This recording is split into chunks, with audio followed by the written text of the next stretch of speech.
Hello again, everybody. Today is April 26, 2020, and we are at our 35-day update. Woohoo! So we have our winter squash, peas, okra, and even a sweet potato to show you. So let's go ahead and get started with our update on the winter squash. So here's the winter squash so far. As you can see, it is taking off beautifully. It is a vine plant, so it is expected to go all over and stretch a pretty good ways. So as you can see, I don't really have a lot behind me, so I'm going to utilize that space to let the vines grow. And as you can see, this vine over here, we actually went to go move it, and I don't know if you can see these little extensions here that grow off of it. These are actually going into the ground to keep it secure. So this is what all of the squash will grow off of. I want to show you our newest little squash. You can see it's the most adorable baby squash you ever did see, growing right off of the vine. And you can even see these little baby ones growing here. So this is super exciting to watch these grow, and I think we're going to get a big harvest from here. With winter squash, they're ready to harvest in 85 to 100 days. So we are maybe not even a third of the way through, but we're getting there, and I'm excited to see how big these things get. I think I might be a little surprised at how much they grow. All right, so here are the peas. As you can see, they grow wild and free. They look so fun as they keep growing, and they have these little tiny baby sprouts that just make these little curly cues. So cute. So with the peas, they take 70 days before you can harvest them. So we are halfway through. I am really looking forward to seeing how the actual peas grow. I've never grown peas before, so we will keep you up to date on that. So in total, we have 8 plants growing, and I think that is going to be just enough of a harvest for us. All right, so here is our row of okra. As you can see, it is doing phenomenal. We have our super large plants growing right here. This is our largest leaf, and as you can see, it's pretty much bigger than my hand, which is very impressive.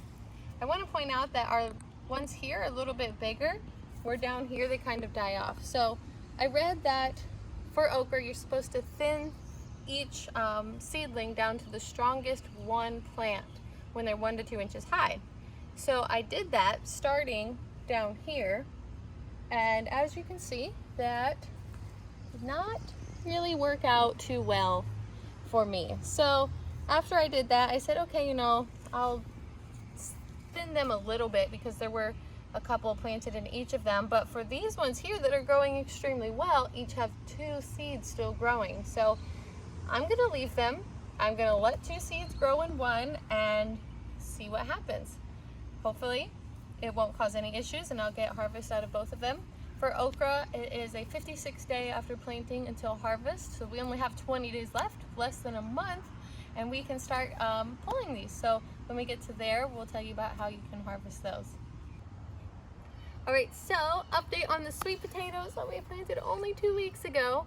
If you watched my previous video, my grandma gave me some great tips on how to plant sweet potatoes from an existing sweet potato, and how my best friend had given me a sweet potato already pre-growing, which worked out beautifully.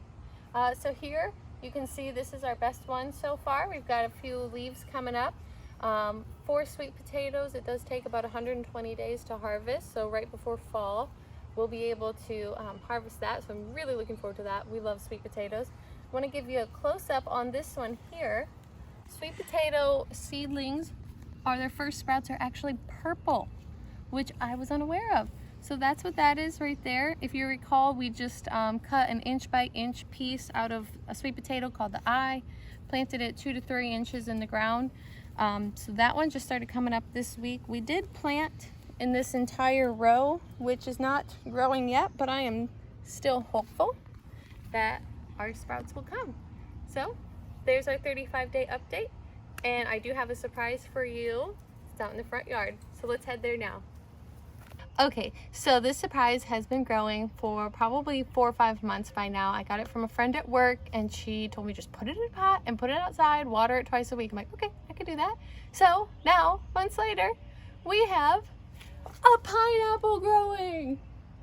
A pineapple! It's so adorable. So So when it started growing, it was super cute and little purple, and now it's turned into orange and red and green, and it's got its sprouts on top. It's just a mini pineapple. It is the best thing ever. So one thing I want to say, if you are growing a pineapple or you want to grow a pineapple, it really isn't that hard if you have the pup from a different one, but wear eye protection. The branches here, I'm not going to touch it or get that close to it, but the leaves here are extremely pokey, and while you can't really see them, they hurt and they stay in your skin for quite a long time. So wear eye protection, wear gloves, but it is so worth it. Take a look at this. I mean, it's a pineapple. All right, guys. Well, that's all we have. I want to give a shout out to my #1 viewer, Mr. Trevor. He's my brother, always supporting me. So just in case you forget, Jesus loves you. Bye.